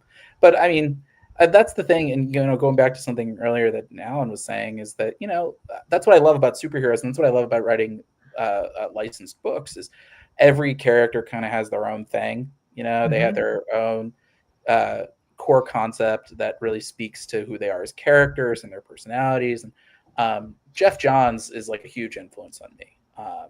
Dude is amazing. Of the way that he was able to take a character's concept, whether it's the Green Lantern, where it's all about willpower, and so that Hal Jordan is like this kind of cocky, impetuous, willful guy, and what kind of misadventures does that put him in? He wrote one of my favorite single issues. It was an issue of Justice Society of America called Bells and Whistles. Where Jesse Quick has become Liberty Bell, and since losing her speedster powers, and so she explains why she picked up the mantle of Liberty Bell, and without spoiling too much, she said it was the symbol. It was the symbol of a bell with a crack on it, and it taught her that just because something has a crack in it doesn't mean you throw it away. And so brilliant. That still makes me feel emotional, and that book came out, 20 years ago? I'd say a long time ago. And so I try to take that same approach. If there's something about the character and their concept, how can I kind of draw from that and use that to speak to their characterization? And that's what's so cool is that like all these different characters, you wouldn't write a Daredevil story the way you would Spider-Man. You wouldn't write a Batman story the same way you'd write Moon Knight, or Space Ghost for that matter. I mean, it's figuring out kind of the commonalities and then what's different. Yeah, I mean, and so that's why like I never get bored doing all this, but it also speaks to why I keep jumping around from genre to genre. Is I want to do something fun. I want to do something new and interesting and kind of learn from it. And also it kind of helps keep me limber. I mean, I can tell you when I was writing Savage Avengers, I had written Avengers Unlimited, Fantastic Four, and something else like concurrently. And I was having the time of my life. I was just like, oh, this is like, they're all very different books. when I was writing Moon Knight and Punisher and Devil, that was more challenging because they felt so in a similar tonal space. So I like being able to kind of play around with different things, in different tones and genres. It makes the process a lot more fun and honestly easier. Now, The Devil That Wears My Face, was that a concept that you brought, or was that something that Mark Linden said? Because we've talked to him before too, and some things that we thought like David Galliano came up with or whatever were actually things that Mark's like, we want somebody to write this book. Here's the basis of it. So it was so interesting the way that Devil came into being because Mark is an amazing guy and I really one of the nicest human beings ever. Yeah, I mean, remarkable. He has been such a champion of my work for really since my earliest books. I mean, Mad Cave were very supportive of Spencer and Locke and going to the chapel. Mm-hmm. My earliest books, and so they approached me. I had just picked up Savage Avengers. We hadn't even announced it yet, and they were like, "Oh, we've got Cullen Bunn and we got Steve Orlando, and we've got." Why am I blanking? They had a bunch of names of people. Chris Sabella, names that I really respected, all doing creator-owned books at Mad Cave, and so we were kind of batting ideas back and forth, and this idea of Devil That Wears My Face kind of came up in conversation. And for me, what was so exciting about that book, and we really, we only talked about the kernel of that, and then I kind of went back into the minds and was like, I have to teach myself about Catholicism now. Every time I write a book, I check something off my to-do list, of just like, that's a cool thing that I've always wanted to do, done. But every time I write a book, I usually, like, if I've crossed 2 things off my list, I've added 5 more. Just because, like I read something or I watch something and I'm like, that's a neat trick. Like, I want to do that. And so for Devil, I hadn't written a full-length horror project before. I'd only done a couple of horror anthologies. And I was like, that feels like a missing food group. Horror is very popular in this industry. I also love Face Off. I love that movie. Unironically, I love the body swap of it all. I think that's really inherently dramatic and interesting. Have you seen the meme with all the pictures of Nicolas Cage through all the years, and it gets to 1997, and it just has the picture of John Travolta? Yeah. So it's like starts with junior high, goes all the way through, but 1997 or whatever year it was, it's just John Travolta. It's hilarious. I have a shirt that's got Nicolas Cage's face on it, just as John Travolta on the bottom. Beautiful. And so this struck me as like a cool way to like combine it, peanut butter and jelly it, like I'd always wanted to do a Face Off book, and the idea of doing like a demonic supernatural version of that was really neat. And so we really like built that whole thing up. Pretty much from scratch. Mark, and we kind of, as we were discussing it, like Mark was like, "Oh, what about like this character, like Vieri?" And I was like, "Great." What about like, what if we gave him a mentor like Pentecost? And I was like, "Cool." And then we were able to kind of like jam that out. So it was really nice. Like I love working with Mad Cave. It also gave me the opportunity to team up again with Mike Martz and Christina Harrington, who were my editors at Aftershock on Scout's Honor. Yep. And Martz in particular, I'm shocked I haven't talked about him yet, because Mike is one of the other kind of big figures in my career. In that I've known Mike for 16 years. Mike Martz was one of my intern bosses when I was at DC, my very first industry job. He was editing the Batman books. And Mike said something to me that really kind of altered the course of my career and my life. I wanted to be an assistant editor so badly when I was at DC, not knowing that they had already hired their full quota of assistant editors. There was not going to be any jobs. And also the recession was looming, so there definitely wasn't going to be any jobs. But Mike was nice enough to let me at least do the editorial test. And so when he kind of told me like, "Hey, like, listen, just to like let you know, like, we don't have any jobs," I was, absolutely brokenhearted. And Mike was the one who said, "I just want you to know, nobody walks into the Yankees." And what that meant is, especially in comics, every overnight success you hear about is somebody who's been working their tail off for years. Yep. Either in the indies or in an adjacent industry, like they're working in television, they're working in film, they're working as a novelist or a playwright. But most of the time for comics, you start off in the indies and then you kind of work your way up to the farm teams, the mid-tier publishers. And then you get noticed by a bigger team. And then you kind of work your way up that to get to the Yankees. And that really was so important for me in my career, to know that, like, it's not the expectation that you walk into Marvel as your first job. That's not the way it tends to work. And I think, real talk, it shouldn't work that way. Like when you're doing monthlies at Marvel, you got to be at a certain capacity, you got to be at a certain speed, you got to be at a certain level of skill and conditioning that, frankly, no one has walking off the street. It just doesn't, like especially working at Marvel or DC, where you're working in shared continuity, which means you have to know the continuity backwards and forwards, because 9 times out of 10, the first character you're going to ask for, somebody else is using them. It's just kind of the way it goes. And so you have to sometimes, play 20 questions with your editors of just like, okay, well, this character is not available. What about this character? And the best editors will kind of give you an option that'll work. Tom Brevoort did that for me in a really helpful way with my Fantastic Four 2-parter. That I was like, Die Hard in the Baxter Building. He's like, great, who's the villain? And we went round and round and round. Every villain I asked for, somebody else was using. And it was Tom who said, what about Weebly at Midas? And I was like, oh yeah, I love that Marvel Boy series. Yeah, done. It's a done deal. It's easy now.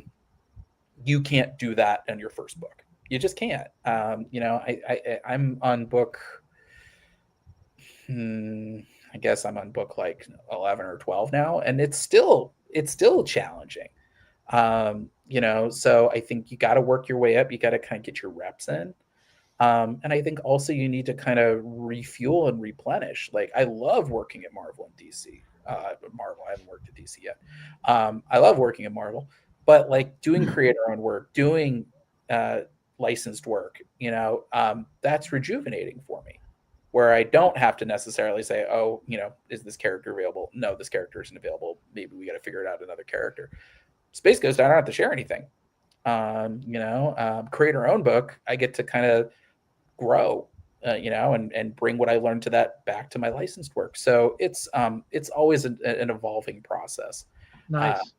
Now, you had I can't remember exactly what brought this about. It was one of those days where I was like doom scrolling Twitter and Instagram and everything. And somebody had kind of asked the question. Yeah. And you kind of answered it without answering the question. And it kind of pissed me off a little bit, because it was like the perfect political response. So I got to put you on the spot. Are we getting a sequel to Devil?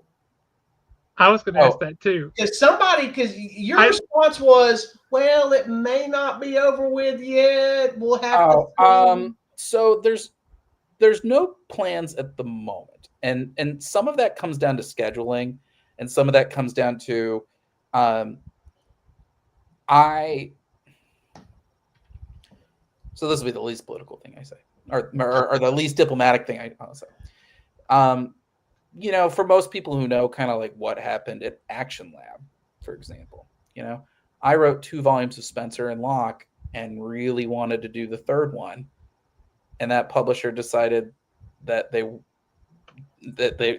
they were so bad about paying people that now there's a whole bunch of creators, myself included, suing to get our rights back.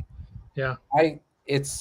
It's the great regret of my career that book is not finished yet, but I can't, because I have a publisher that doesn't pay people and refuses to give the rights back. And so for me, I always try to be really careful about sequels now, because I want to make sure, first off, that I don't overstay my welcome, because the last thing I want to do is put out books that are bad.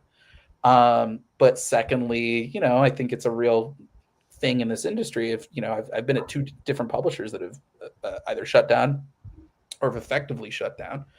And luckily, Scout's Honor, I didn't have a sequel in the works. But if I had, that would have been another thing that's sort of waiting in limbo. So for me, it's always about, if the choice is do a sequel versus like something new, 9 times out of 10, I'll do something new. I'd much rather leave you wanting more and then you following me to the next book than possibly screwing it up by staying too long or getting the thing, caught up in any sort of real world stuff. Not to say that there aren't sort of some potential ideas for Devil, but like, for example, like Alex Cormack and I, we're working on something else right now. We just got another project greenlit a few weeks back. So what's that? What's up? So what's that project? Oh, I can't say. We don't. I tried, Alan. I tried. I don't even know. It's so early on. We haven't even figured out like a release schedule yet for it. But it's different from Devil, but it's still like the same kind of horror, kind of stuff. I will say that it's a period piece. That's the only other thing I'll say. Excellent. I love a good period piece. I mean, I'm all about it. The fact that they're doing this, Marvel's doing this Hell Hunters book, which is Ghost Rider in World War II. Like, where has this been all my life? That's fantastic. It's exciting. Well, Philip Kennedy Johnson's buddy, so I've known about that book for a minute, and so I was very excited when that thing finally got announced. Philip is a super nice dude, and incredibly talented, and he deserves all the well-deserved praise that he's getting. But yeah, like that's interesting, but it's you won't be able to predict what that's going to look like, and I won't spill it. But like the ability to do that feels more additive to me sometimes than, not to say, I mean, there are certain books that I would love to keep writing, but it's always about, you need to have an ending, and it needs to be a satisfying ending. And if you can't figure out I don't want to keep extending books ending upon ending upon ending, but like a book like Space Ghost, for example, like I have an ending in mind for that book, but if I come up with another better ending and Dynamite wants more, yeah, like sure, why not?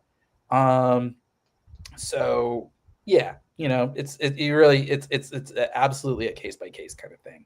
But you're always, you just to make sure that I'm like giving you guys what you deserve and what you pay for. Like I always try to get in and get out, as fast as I can to make sure that I give you the ending you deserve, but also to make sure that I don't like set myself up for a Spencer and Locke 3 situation where that book will get made. I refuse for that book not to get made, and I think the gears of justice have just moved very, very, very slowly, as they are wont to do. And George Santiago Jr. and I, we're both very excited to do that book. It's just one of those, like, we can't until we have the rights back. And that book will happen, but that book was also a lesson learned that, if we're going to do sequels, it's better to just have like a beginning, middle, and end rather than sort of like maybe we'll do a sequel, because then you wind up on a limb like we are with that one. But it will happen, so stay tuned one of these days. Okay, so here's my pitch, and we'll go ahead and make this like all legal. Like at 11/7/2024 at 8:38 p.m., I'm giving David Pepose this idea if he ever wants to use it. The Good Father, but he's training the next generation of exorcists. One story arc, that's all we need. That he takes them on a mission, and then you can pass it off. And then if anybody down the road ever wants to pick up that storyline somewhere, they can. You've got a legacy story right there. Yeah, you got a legacy story. I mean, I'm sure Alex would be down if we ever did it. There were a couple. There was some interesting iconography that we could play around with, but now when you're writing horror or when you're looking at that, so like you said, and you said that you had to basically study up on Catholicism to write that book. Yeah. Well, I'm a huge horror fan, and one of my favorite horror movies that are along those lines is a movie called The Possession with Jeffrey Dean Morgan. Yeah. And Great movie. so here's what I liked about that movie and why that movie stands out to me. It involves the Dybbuk box, but they don't run to the Catholic Church. They run to the Jewish community. Yep. And you see it from that perspective. Yeah, I love that movie. That entire movie was so fresh and different because of that. Yeah. I mean, why don't we see stuff like that in comic books? It's a great question, and I think there's a lot of discussion that can go into like why don't we see more Jewish representation in media, and I think that's because ultimately we're sort of traditionally, I think we are stereotyped into three different boxes. It's either Fiddler on the Roof, Woody Allen, or Schindler's List. And I do think, though, there's a lot of interesting stories that can be told through a Jewish lens that, I haven't found the right one. And it's something I would always like to do. See, to me, that movie's got one of the most intense scenes that I've ever seen in a horror movie. And I know I'm going to say it wrong. I'm going to apologize right off the bat for saying it wrong. But when he's doing the exorcism there toward the end of it, and he takes his like a prayer cloth, the thing that was around his neck, and he wraps it around the girl, and he's just rocking back and forth saying the prayers, and he's got that wrapped around her.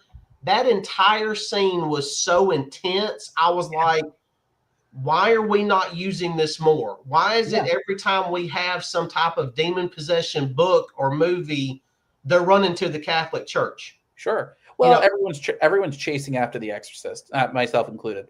I get it. It's like it's the trope setter. But yeah, I think there's so many different cool things that can be done, and I think I think the twist that we had in Devil was sort of the way that I was able to justify being able to write that book. But yeah, I did a lot of research on that. I read up on every pope. I learned about the conclave, and then I watched every bit of exorcism fiction that I could. And also, The Young Pope. Shockingly, The Young Pope is a TV show. Super helpful. In terms of me kind of learning what like all the political, backfighting for the conclave. I love that book. It was a very labor intensive book, more than most creator-owned books that I do, just in terms of the research of it all. But I was so proud of how it came together, and Alex Cormack just knocked the whole thing out of the park. That was a phenomenal book. So thank you. It's phenomenal book. We had a lot of fun on that one. But you talked about Jewish representation, and this one I haven't read it yet. It just picked it up a couple of days ago. Yeah, remind me what publisher that came through. I saw that title and I don't remember where. Fair Square. Oh yeah, Fabrice Sapolsky. I knew that. Fabrice is a lovely guy. He and I used to be neighbors. He used to live like a block and a half away from me. The head of Fair Square. Really one. And another book that's out right now is The Kosher Mafia. Yes, which is David really good. Really nice guy too. And a really talented guy. And I know Neil Clyde has done work in that sphere that has been excellent as well. There's definitely there's some interesting stuff to be done. But no, that's something that I've chased after for a long time, is sort of what's the way that I approach that. But I do think that does permeate some of the books that I've done. Devil, certainly. Scout's Honor, honestly, probably the most Jewish book I've ever written. And so, yeah, I think that, I think that, of course, kind of speaks to my perspective, as a person and as a writer, and getting to write Ben Grimm, that was, and getting to write Ben Grimm holding a building up by himself and like praying to God to help save him. That means something to me. Yeah, and that's phenomenal. I like that I don't know if sometimes it's overt, sometimes it's not, but we see the different religions of different characters not so much played for stereotypes, but played for this is meaningful to this person. Yeah. And when uh, Mark Spector died, and people were sitting Shiva, Yeah. and stuff like that, and when Ben Grimm shows up wearing his tacky Hanukkah sweater, or he's got his yarmulke, things like that. Um, I find those are again that they're character Yeah. things. I They're mean, not in your face. They're not, hey, let's make a big deal out of this. It's something that's meaningful to this character, and not all characters are the same. Because when you get that everybody's Catholic and everybody is this, yeah. I mean, we're raised in the South. Everybody down here is Protestant. Right. There are Catholic church, but they're those. That's kind of weird. We don't have a lot of that. Yeah. Yeah.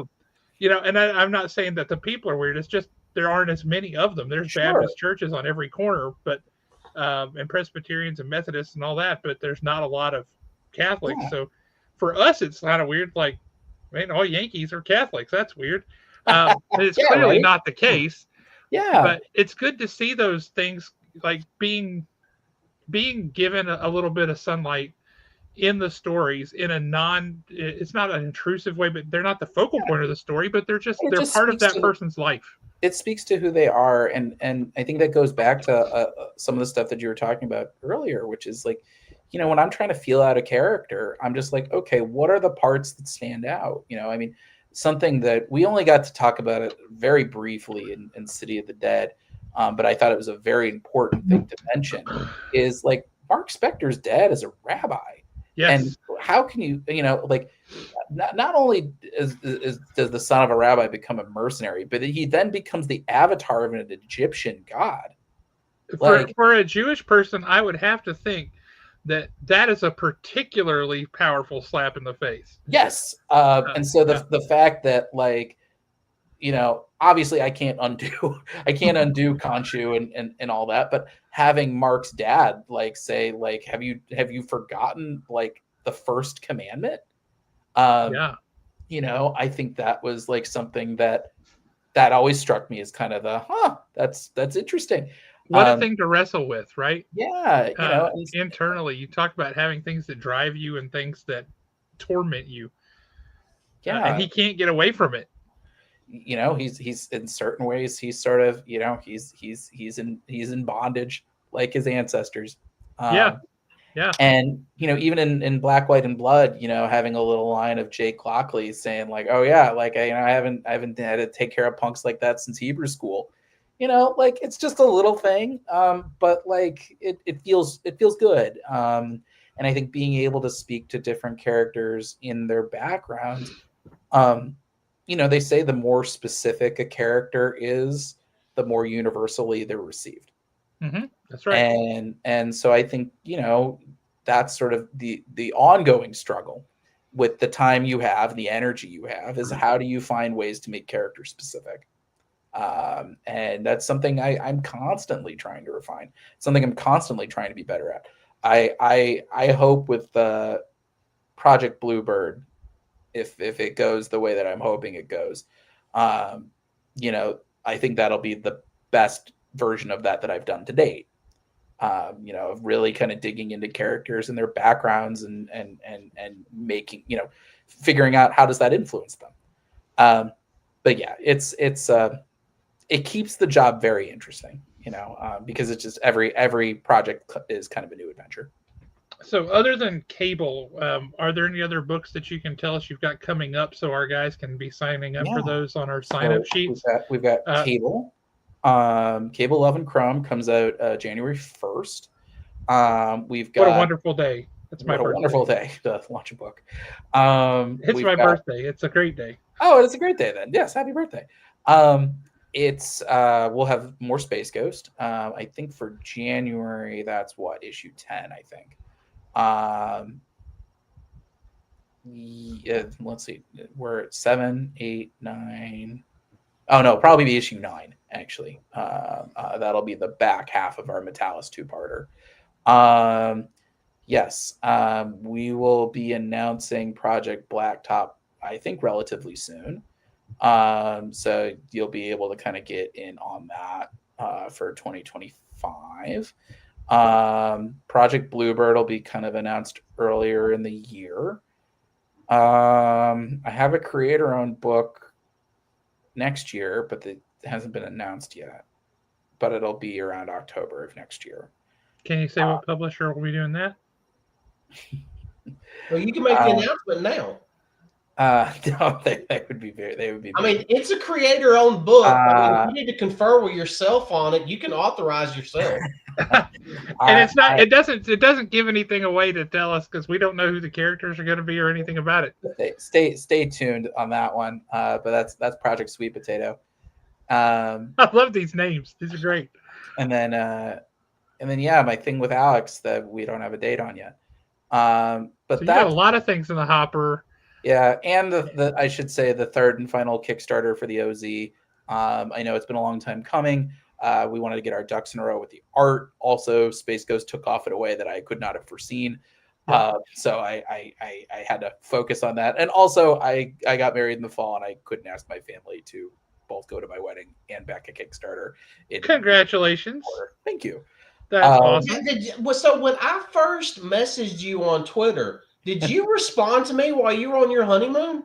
I'm pretty sure I did, yes. I was like, I got the response, and I saw something like a day or two later, and I was thinking, I felt bad. I was like, I think no, don't even worry about it. I always want to be available. And my wife, she tells me all the time, I know what I signed up for. I love my work. I am a workaholic, like my father before me, and she knows that sometimes I stare into space, and she's like, "What are you thinking about? Are you upset?" I'm like, "No, I'm just thinking about Spider-Man." Just thinking about. I've never met your wife, but she is clearly a keeper. Good job. She's a keeper. She reads all my scripts before I send them out. I don't write books if Claire's not into them. Wonderful. And she has been the perfect compass for my career. So anything you like of my books, it's definitely her fault. And anything of my books you don't like, that's probably just my fault. Well, tell her she did an outstanding job approving Space Ghost issue 6. I will tell her. I'll tell her you said that. She'll be. And I know that we're closing in on 2 hours, but I got to take one stab at Project Bluebird. Okay. He won't be able to confirm or deny. You know that. Yeah. Sam the Eagle from the Muppets. That does integrate all the things you talked about earlier. Here's the thing about it. If David Pepose writes Sam the Eagle from the Muppets, damn it, I'm buying Sam the Eagle from the Muppets. What? I remember when Boom did those Muppets comics that Roger Landridge wrote. Yeah. I just remember he wrote like the problem is I could never be able to top what he did. He had a line where Gonzo is Gonzo's like been hospitalized or something, and Scooter comes up to him and he goes, "Gonzo, what are you?" And Gonzo, thinking like, what kind of animal is Gonzo? And Gonzo just looks at him, smiles, and he goes, "I'm an artist." I was like, I'm never going to be able to write anything that perfect or funny. So I love the Muppets, but that I'm not smart or funny enough to write that book. But whoever does, they've got big shoes to fill. Project Bluebird is Sam the Eagle. I kind of want to see that now. I'm going to be. That's very funny. That's very funny. You'll learn about that one in January. Okay. All right. So Alan typically has a question that he asks people. He normally reserves it for artists, but I think if he can put it in the script, and if you can put it in the script, and there are a couple of artists that have agreed to do this. We did believe it or not. Believe it or not, don't know why. Josh and I will be in an upcoming issue of Dead Romans. We had to send headshots in for that one. But if you could just kind of work us in, like our names or something in a script somewhere, that we would not be objective to that on any level. Okay. If you're giving me permission, I will. Permission. We're begging. It's always about finding the things that make sense. Like Space Ghost is hard to do that in. Actually, Space Ghost is very easy because all you got to do with Space Ghost is Jace asked Jan where she learned something, and all she's got to say is, I was watching some old shop talk videos with Josh and Alan. And there it is. I was thinking more along the lines of, you need two idiots to get beat up. That's well, the thing is, I tend to, my close friends, I tend to have them get beaten up in my books regularly. As they deserve. But I, for me, it's always about, it's like, who are bystanders. My wife got a cameo in Fantastic Four as a TV news host. My puppy Ruby, we named a diner after her, and Moon Knight, Black, White, and Blood. Yep. And a waitress. It's background stuff. It's like diners. Mm-hmm. Those always, Josh and Alan's 24-hour diner. I'm good with that. I'm a fat boy. I'm all about a diner. All right. Well, let me see. There's so much of that is always like, it's trying not to make my artist's job too miserable. But if I can fit it in. Yeah, it is funny. We're also going to show up in James Robinson and Jeff Johnson's book, Rogue's Kingdom, issue number 3 of that one. Is that whatever reason? I hadn't heard that. I hadn't heard that book yet. It was a Kickstarter that they did. Oh, nice. And we've had both of them on. We've had Jeff Johnson on a couple of times, but James Robinson, what a great guy to talk to. Phenomenal writer. Well, I will say, I will use this as a nice plug moment, is that whenever we do Kickstarters, I do have Get Yourself Drawn Into the Book as a reward tier. Why not? What a great idea. So anyone listening, if you want to get drawn into the OZ, chances are, as like a background fighter, pledge that reward, and Ruben will draw you in, no problem. And when does that Kickstarter launch? We are going to probably be launching that. I think the goal is going to be June or July. Okay. So we'll probably see if we can't bring you back on around that time too. We like to do that when creators are launching Kickstarter, because like I said earlier on, we want creators who do good work to be able to continue to do good work, and that means they have to be able to eat and pay the utility bills and things like that. We want to promote that, and we want to take care of folks. Wow.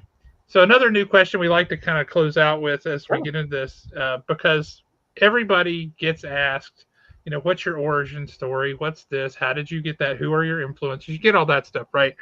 But our new final closeout question is, what is the weirdest experience you've ever had at a convention? And Joe Pruitt. Pruitt had a couple of doozies. I know exactly what the story is, because it's the story of why my wife won't go to conventions anymore. We were at Baltimore Comic-Con. It was pre-COVID, so I guess it was 2018, 2019. My wife went to college out in Baltimore. She went to Loyola, so. And we were sitting at my table having a perfectly fine time.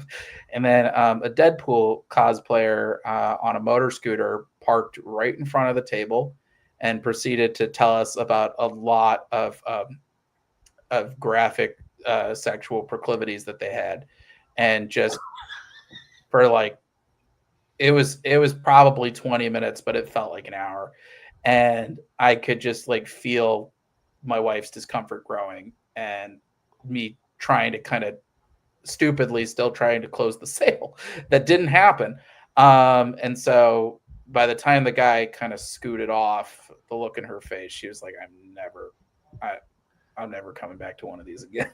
And I don't. No, I hate that she had that experience, because that really is such an outlier. But that's outrageous. That was probably the weirdest con experience I've ever had. But I've had excellent con experiences beyond that. I met Stan Lee once. This was before I was a creator. A friend of mine was working at Marvel. She crashed at my apartment for New York Comic Con. Me and it was like 8 other nerds, and I was like, "Listen, I'm not asking for anything other than if Stan's there, I want to meet him." And she's like, "If you hang out at this hallway between the hours of like 9 and 11, he'll walk out of an elevator at some point."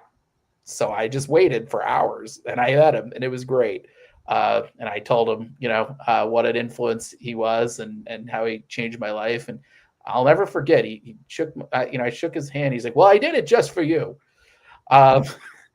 Felt like a perfect Stan response. That is such a perfect Stan response. I tell you, I met Stan at Dragon Con in 2017. It was one of those things I always thought it was just a missing part of how have I been in the comics as long as I've been, and I never got to meet Stan Lee. And his wife had died, and I know people that have been married that long, when one goes, the other goes pretty quickly. Yeah. Afterwards, it's just how things work. And I was like, I'm gonna take this opportunity to go and meet that man. And we did the photo op thing with him. 2 other comic guys around here in town. All of us. I mean, I'm 6'6". Well, the other guy is 6'5", and then Jeremy Long is the short one at 6'3". And we all had shirts with a picture of Stan's face on them.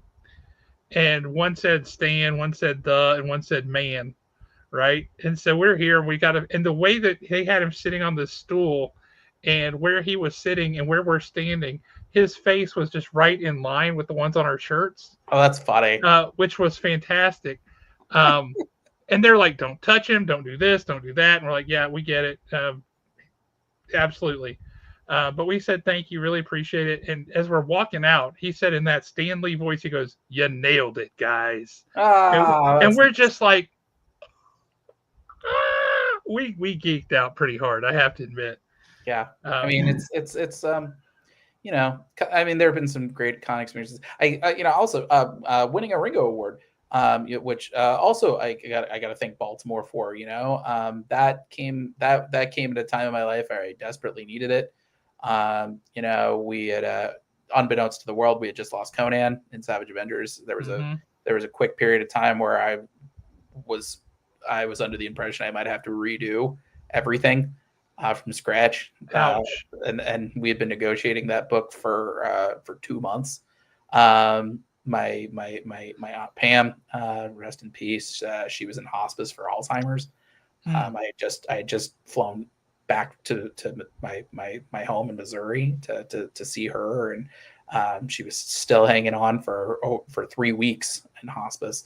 So I almost didn't go to the show, and I in fact was texting my wife as they were announcing our category, being like, "Well, here's the category. There's no way we're going to win." And the fact that we did is such a huge, amazing career highlight, and the fact that that Mike Wieringo's family, supported that award, and just having a self-published Kickstarter book like the OZ being celebrated that way. I said it then, and I feel that way now, is that, these comics will break your heart, but there are some days where it'll love you back. That makes total sense. Well, man, we really appreciate you coming on and hanging out with us all this time, because this was, we always run long, and this is great. How we are. And I could feel like the Midwesterner in you, like he's just being really polite. No, this is this was great, and honestly, like this was well needed after a very chaotic week, and so thank you guys so much for having me. What's he say? We always talk food with our guests for some reason. That's right. Somehow food never even came up. Yeah. So I did discover that I have a new love for pork rinds dipped in hummus. I don't know why. Okay. That's a new one on me. That is some serious fat boy stuff right there. I highly suggest it. I mean, it was glorious. I told my wife that I will take her out for Mexican after this. So that's we're gonna go to our favorite Mexican place now. Well, that sounds spectacular, because I had Mexican for dinner tonight. I'm not gonna lie, and I'm also gonna I also had Mexican for lunch because, Yeah. or what passes for Mexican, since they brought the Mexi Melt back to Taco Bell. Like the joy in my heart is huge. I missed that. I didn't know I missed Are you that. sure it's the joy in your heart that's swelling and not just your Oh, it heart? could be the cholesterol too. Yeah.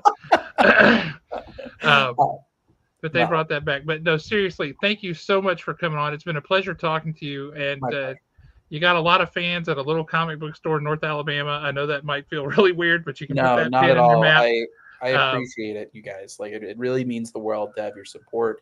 And for everyone listening, thank you for being here and let me ramble on. Call your comic shop. Pre-order books that helps me. That helps the shops.